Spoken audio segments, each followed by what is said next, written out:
অনেক দিন বাংলাদেশ নিয়ে কিছু খবর করি না।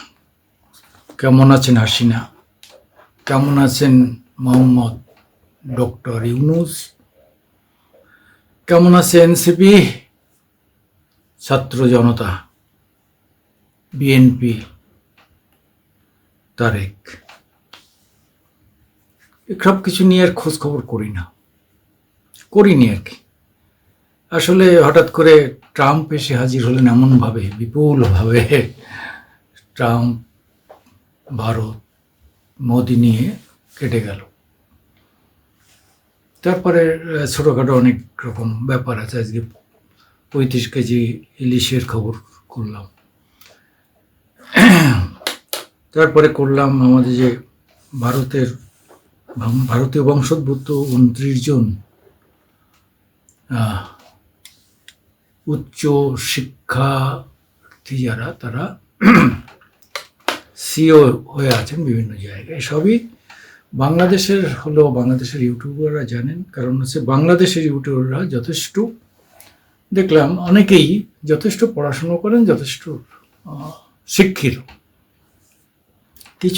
কিছু আছে তারা হয়তো সেই স্ট্যান্ডার্ডটা স্পর্শ করতে পারেনি, কিন্তু অনেকে আছেন যে আমাদের থেকেও ভালো। আমি অন্তত আমার ব্যক্তিগতভাবে মনে হয়েছে আমার থেকেও ভালো। যাই হোক, আমি সুকুমার দেবনাথ, আমার আজকের দিন ইউটিউবে, আমার পেপারও আছে এই নামে, ইউটিউবও করেছে আজকের দিন টিভি। সেখানে আপনাদের বাংলাদেশ নিয়ে কিছু কথা বলবো। এবার বাংলাদেশ নিয়ে আপনারা যা সব হচ্ছে বুঝতে পারছেন। SIR অর্থাৎ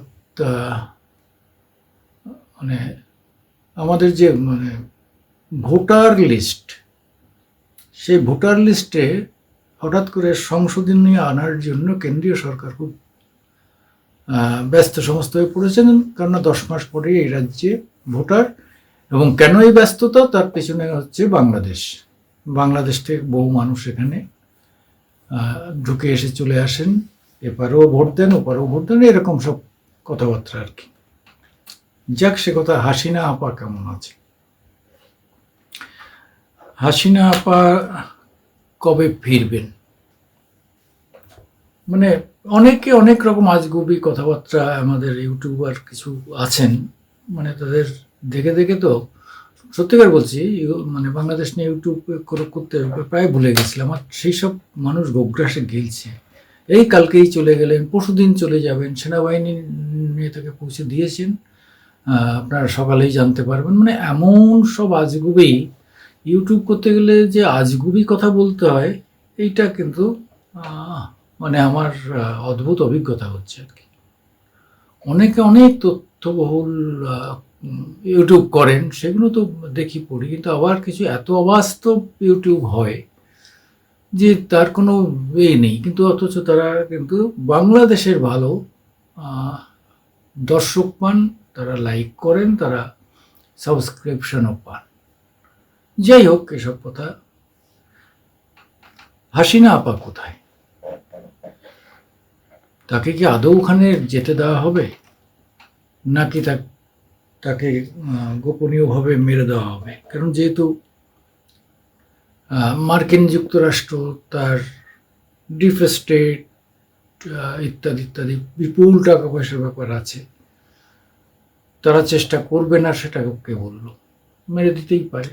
কিন্তু ভারতের মুঠিটা খুব শক্ত, তাহলে দালাই লামাকে মেরে দিতে পারত। চীন তো অন্তত বাংলাদেশের আমেরিকার থেকে বাংলাদেশ হয়ে বা পাকিস্তান হয়ে চীন তো ভারতের উপর অনেক বেশি ক্রিয়া করতে পারত, অ্যাকশন করতে পারেনি বহু বছর হয়ে।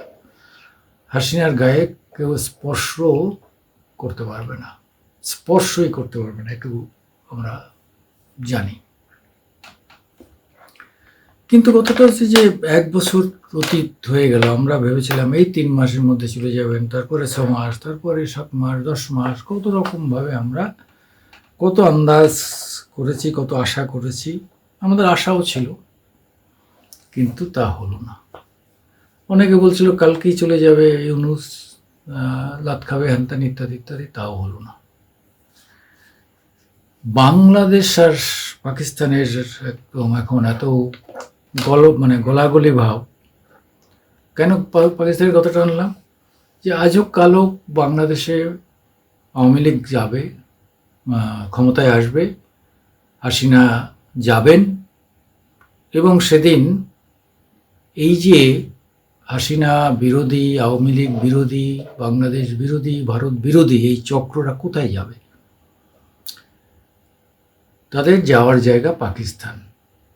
কারণ আর কোথাও গিয়ে তারা চীনের ঠাঁই পাবে না। চীনে ফালতু লোক এভাবে ঢুকতে পারে না। আমেরিকা, ইউরোপ এখন মানে প্রচণ্ডভাবে, বিশেষত বাংলাদেশ, পাকিস্তানের কোনো লোককে ভিসা দিচ্ছে না এবং তাদের ঢুকতেই দিচ্ছে না। আপনারা জানেন বাংলাদেশের প্রায় অধিকাংশ দেশ ভিসা বন্ধ করে দিয়েছে। ছোটোখাটো দেশ ছাড়া কেউ আর ভিসা দিচ্ছে না বাংলাদেশের লোকেদের, যার জন্য তাদের লোকেরা না খেয়ে মরছে, তারা বাইরে কোনো কাজ করতে যেতে পারছে না, তাদের জিনিসপত্র বিক্রি হচ্ছে না, গার্মেন্টসের ব্যবসা অনেকটাই ঝুলে গেছে, জিনিসপত্রের দাম আকাশ ছোঁয়া। এখনই তো চালের দামটা অনেক বেড়ে গেছে। কিছুদিন আগে সবজি খুব সস্তা পাওয়া যাচ্ছিল, সবজি আস্তে আস্তে আস্তে আস্তে দামি হয়ে উঠছে। যাই হোক, সব মিলিয়ে হাসিনা কবে দেশে ফিরতে পারবেন এটা কিন্তু আম জনতা চাইছে। আমি বহু আগে একটা কথা বলেছিলাম যে আমাদের দেশের সেনাবাহিনীও নিয়ে যাবে না, হাসিনাকে তার লোকেরাই নিয়ে যাবে। দেখা যাবে যে তারা বর্ডারে এসে দাঁড়িয়ে যাবে, লক্ষ লক্ষ লোকেরা তারা টেনে নিয়ে যাবে। কিন্তু সমস্যাটা একটা জায়গায়, যতক্ষণ না সেনাবাহিনী নিয়ন্ত্রণে আসছে ততক্ষণ এটা করলে সেনাবাহিনী তার প্রবল শক্তি দিয়ে হাসিনাকে হয়তো গ্রেপ্তার করে তাকে ফাঁসিতে চড়াতে পারে, এই একটা ভয় আছে। কারণ হচ্ছে যে এমনিতেই আদালতগুলোকে তো সব ওরা নিজেদের কোন নিয়ন্ত্রণে নিয়ে ফেলেছে। কোনো আদালতের সামান্যতম নিজস্ব ক্ষমতা নেই, কোনো পাওয়ার নেই, সেটাই ভয় করা হচ্ছে। এখন পাকিস্তানের সঙ্গে এবং ভারত দু জায়গায় ডস খেলছেন হচ্ছে আমাদের ওয়াকারুজ্জামান। একবার আসিফ মুনির সঙ্গে ভিতরে ভিতরে কথা বলছেন, আবার ভারতের সঙ্গেও কথা বলছে। আবার আমেরিকায়ও তার লোকজন পাঠিয়েছে। একবার তো রাশিয়ায়ও গিয়ে হাজির হয়েছিলেন, ক্রোয়েশিয়াতে গিয়েছিলেন। কেন গিয়েছিলেন সেটা অন্য কারণে। যাই হোক, চীনের সঙ্গেও ভিতরেই করছেন। কাজেই এই ওয়াকারুজ্জামান হচ্ছে সব থেকে বড় বাধা হাসিনার ফেরার। দাঁড়িয়েছে ওয়াকারুজ্জামান। আমি প্রথম বলেছিলাম, যখন সবাই ছাত্র এবং ডক্টর ইউনূসকে দোষী করতে ব্যস্ত, তখন আমি বললাম যে এরা তো হাতের পুতুল, আসল হচ্ছে ওয়াকারুজ্জামান। সেই চেয়েছিল যে বকলমে ক্ষমতাটা ভোগ করতে, তাই তিনি, তবে খুব বুদ্ধিমান লোক বোঝা গেল, তিনি সরাসরি এটা নিলেন না, সরাসরি তিনি মিলিটারির আন্ডারে নিলেন না। কারণ হচ্ছে তিনি জানেন আগে যত মিলিটারির আন্ডারে নেওয়া হয়েছে, মিলিটারিদের খুন করে দিয়েছে। সে খন্দকার মোস্তাক, জিয়াউর রহমান থেকে আরম্ভ করে এরকম বহু ঘটনা ঘটেছে। তাই তিনি কায়দা করে সব ক্ষমতাটা তার হাতে, কিন্তু নাচিয়েছেন তিনি বাঁদরদের। হনুমান ইউনূসকে নাচিয়েছেন, এদিকে বানর এই এনসিপি তথা ছাত্রদের নাচিয়েছেন। এই করে করে এমন একটা জায়গায় চলে গেছে। আমাদের কি ফেল করলো? প্রশ্ন অনেকে তুলছে যে কি ফেল করলো। এটাও আমাদেরও প্রশ্ন যে মোদি এরা কি ফেল করলো, না এরা অন্য কোনো খেলা খেলছে। আমার এক সময় মনে হয়েছিল যে বাংলাদেশের যে ভারত বিরোধিতার যে গোষ্ঠীটা, এই গোষ্ঠীটাকে নিষ্ক্রিয় না করা পর্যন্ত ভারত বাংলাদেশে হাসিনাকে পাঠাবে না। এই গ্রুপটাকে নিষ্ক্রিয় করে দিতে হবে, কোণঠাসা করে দিতে হবে, প্রায় করা গেছে, প্রায় করা যায়। 2-4 জন বাদ দিলে, 2-4 জন এদিক ওদিক করলে, যে ইলিয়াস পিনাকিরা বিদেশ থেকে করছে, আর এদিকে ওখানে ওই তৌহিদ নাকি একজন আছে, টেকো, সে কোন দলের কেউ জানে না, ব্যারিস্টার বলে আবার নিজেকে, কথাবার্তা শুনে তার মনে হয় না। যাই হোক, এরকম কিছু এরকম হাউ ব্যারিস্টার আছে। এরা ছাড়া মেজর লোক কিন্তু এখন চাইছে হাসিনা ফিরে আসুক। এই জনসমর্থনরা বাড়তে বাড়তে বাড়তে একটা তুঙ্গ জায়গায় যাবে। কিন্তু তবুও আপনারা জানেন, পাকিস্তানেও সমস্ত মানুষ রাস্তায় নেমে এসেছিল যে মুক্তি দাও ইমরান খানকে, কিন্তু ওখানকার যে সামরিক জনটা আসিম মনির, তারা কিন্তু সে তাদের ধরে বেঁধে গুলি করে মেরে জেলে ঢুকিয়ে সেটা সেই বিদ্রোহ বন্ধ করে দিয়েছেন। এইবার বেলুচিস্তানকে জব্দ করার জন্যে ট্রাম্পের হাতে পায়ে ধরেছিলেন। ট্রাম্প এতদিন ভারতের দিকে তাকিয়ে বেলুচিস্তানকে বিরোধিতা করেনি, কিন্তু এবার যখন ভারতের সঙ্গে লেগে গেছে, কাজেই সেখানে তারা ঘোষণা করে দিয়েছে ডোনাল্ড ট্রাম্প অফিসিয়ালি যে না, বালুচ বিদ্রোহীরাও, তারাও টেররিস্ট, তারাও সন্ত্রাসবাদী।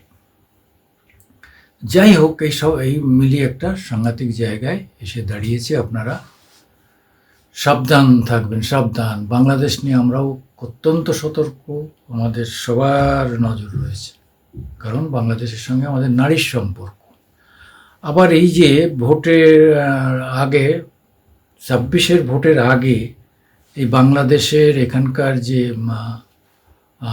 বাংলাদেশের মুসলিমদের আইডেন্টিফাই করা এবং তাদের বিতাড়িত করার যে একটা ঝোঁক, এবং সারা ভারতবর্ষ থেকেই মুসলিম এবং রোহিঙ্গা, এখন বাংলাদেশি মুসলিমদেরও রোহিঙ্গার সঙ্গে তুলনা করে তাদের তাড়ানো হচ্ছে।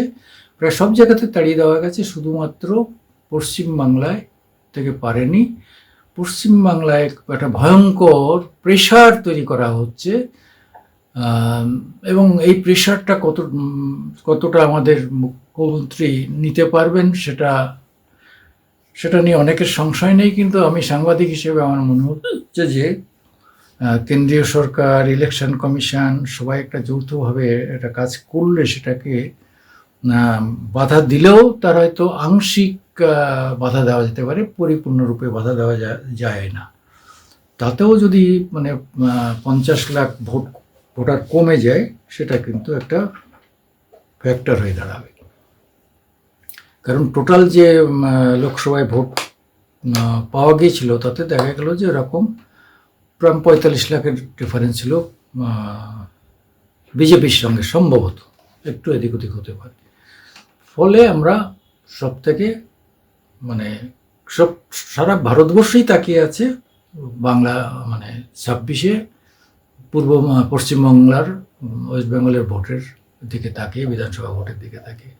যাক, আমি সুকুমার দেবনাথ, আমার আজকের দিন ইউটিউবে আপনাদের সবাইকে একটু স্বাগত জানাই। আপনারা যদি আমাকে একটু দয়া করে সাপোর্ট করেন, একটু সাবস্ক্রাইবার সংখ্যাটা বাড়ান, তাহলে আমি উপকৃত হব।